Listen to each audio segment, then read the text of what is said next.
Well, good evening, everyone. Welcome back to Ibrox after Rangers 2, Hamburg 1 in Michael Beale's side's second pre-season friendly of the 23-24 season.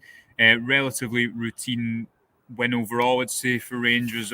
Another pre-season outing that probably their manager will be pretty happy about, and he said as much in his post-match press conference, which I've just recently come out of. Also provided updates on Danilo and Cifuentes, of which I will read you in a second. But firstly, we'll go through the game. Rangers, in effect, played with two different 11s. They made 5 substitutes at half time.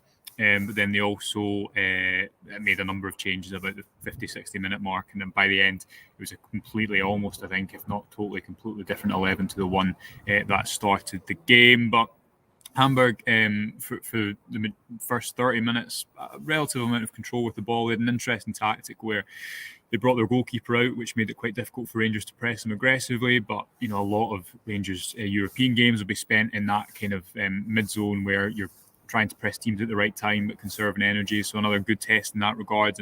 And Rangers did get the breakthrough just before the break. It was Dowell and Sakala. We'll come back to both those players. Pressing to win the ball back in fashion. Sakala scored, big celebrations from him, and then he also won a penalty not that long after. Sakala, obviously someone that's been quite heavily linked with a move away from the club this summer. After the break, Rangers made a number of changes. Lundstrom came on at the break alongside Campbell, Suter, Yefeko, and someone else whose name escapes me at the top of my head. Dessers and Roof would come on as well as Lammers, that came on as well at half time. And it wasn't until a late free kick that Hamburg brought one back into it. I thought Jack Butland overall didn't have too much to do, but what he did do, he made a couple of really good strong stops, showing his frame and able to skip across to the other side of his goal.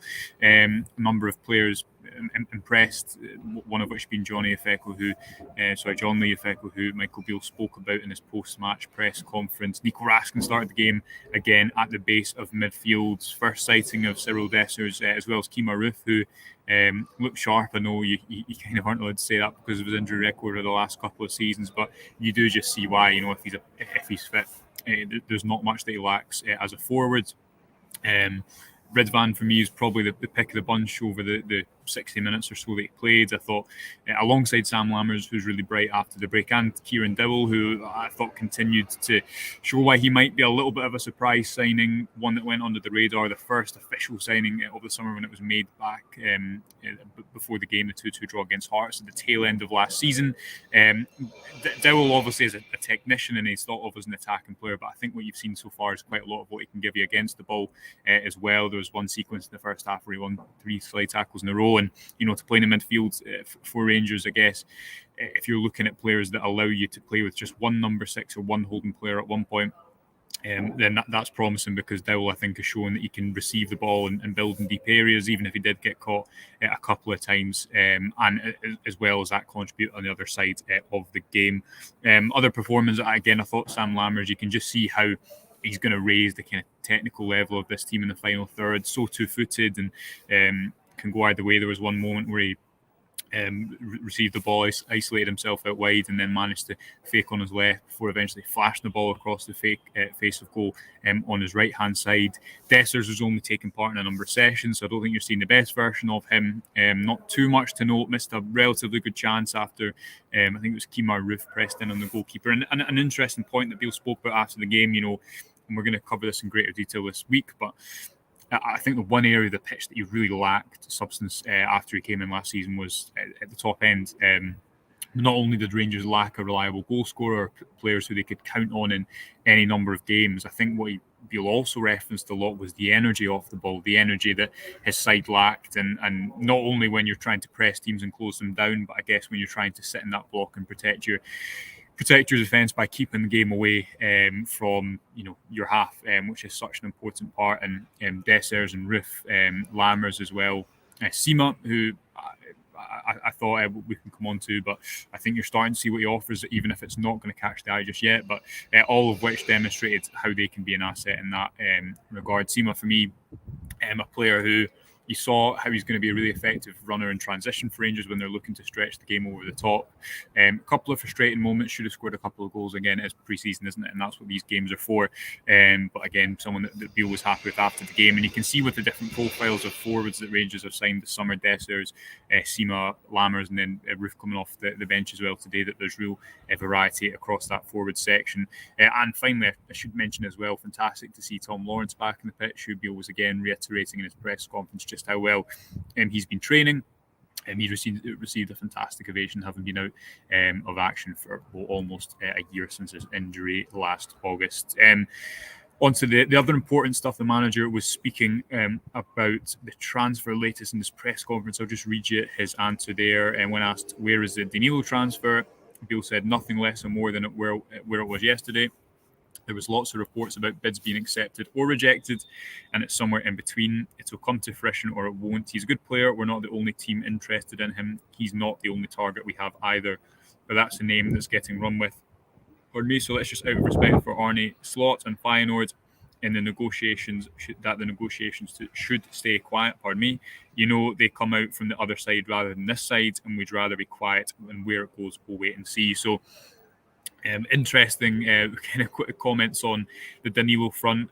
Beale, as he reiterated previously, I think keen to stress that Danilo is not the only player that Rangers have interest in at the top end of the pitch, and no real update from what he said when speaking to Sky Sports yesterday. And when asked finally at the end of the press conference if he thought Jose Cifuentes could be in before, I think it was a Kilmarnock game on the 5th of August, he said confident enough. So I guess that tells you what he thinks in that regard. Finally, when asked if he is looking to bring in another defender after bringing Leon Balogun back into the club, he said possibly, but John leaves me with something to think about. Connor's not a million miles away.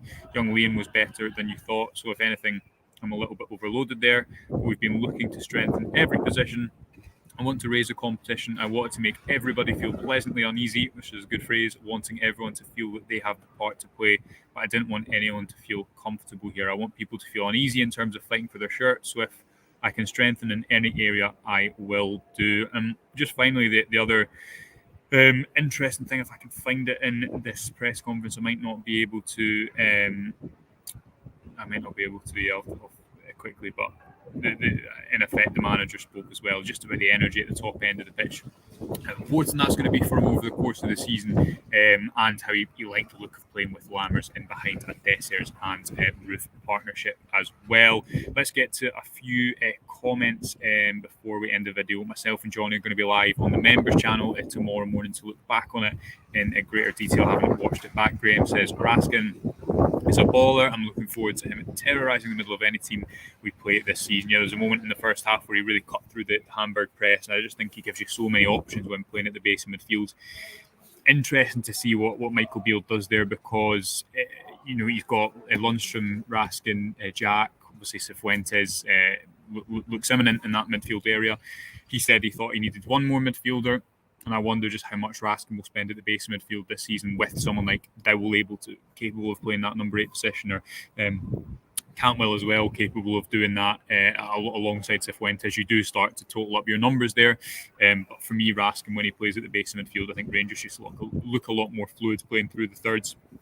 Dean Milne saying Lammers looks good on the ball, similar to Tillman in a way. Yeah, just so technical, isn't he, as a player? Really excited to watch him this season. And, you can watch his press conference, which is just went out on the YouTube channel as well. But someone who needs this move to work for him, he's a player who hasn't really fulfilled his potential. And I think that's always there's a risk in that. But as I think we've spoken about throughout the whole summer, there is also value in trying to find these diamonds who haven't quite exploded and trying to make this the place that they can effectively unlock their talent. Lammers certainly looks to have started pre-season pretty well, got his goal in midweek and made a good impact from the bench as well. Comment here saying Dowell's a great player. I would pick Radovan over Borna Barisic. He lost the ball a few times. Yeah, I wrote in the post-match analysis that we did on the website. I think the key thing that Ridvan does is he's capable, he's comfortable occupying, either going really high and stretching the game or staying deep and building up, or even moving inside the pitch as well. So he gives you more options, but he's also really comfortable kind of playing that wrapped pass into the midfield. So if teams do press by the touchline, which they so often do against the fullback, because obviously the touchline acting as an extra defender, Rangers are really able to cut through the press in that way, and Ridvan gives you real ability to do that. A few comments as well about Kemar Roofe, who did look really bright from the bench, but obviously we'll need to see a little bit more of him before we draw any conclusions. If the thing is with Roofe, I think if he can give you what he gave in the first couple of seasons, you think back to the 55 season where he was pretty available. It wasn't constantly available, pretty available.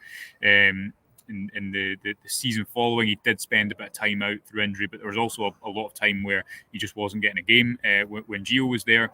It was last season where I think it was 7 appearances, and that was really bad. But now you'd hope with one manager there, obviously Mark Waller back is the club doctor who knows him well, and that surgery towards the tail end of last season, if you could just get a certain number of games out of Kemar Roofe, or if he plays off the bench the majority of games, he's going to give you a better impact than most would be able to. There's a reason that he was given that big contract despite his injury issues, and that's because of how good he is when he does get on the pitch. So fingers crossed that he's able to play a part this season. I wouldn't expect him to be one that's leading the minutes charts by any stretch of the imagination, especially when you look at the competition in that area, but he certainly looks like he has some sort of role to play, so fingers crossed that can materialise. Myself and Johnny, as mentioned, are going to be on the members channel tomorrow morning. Remember, if you've not got your tickets yet for our Edmiston House gig next Friday, we're doing our live podcast there. You can get the tickets in the comments section. But until then, thanks very much for joining me. Enjoy the rest of your Saturday night, and we'll speak to you soon.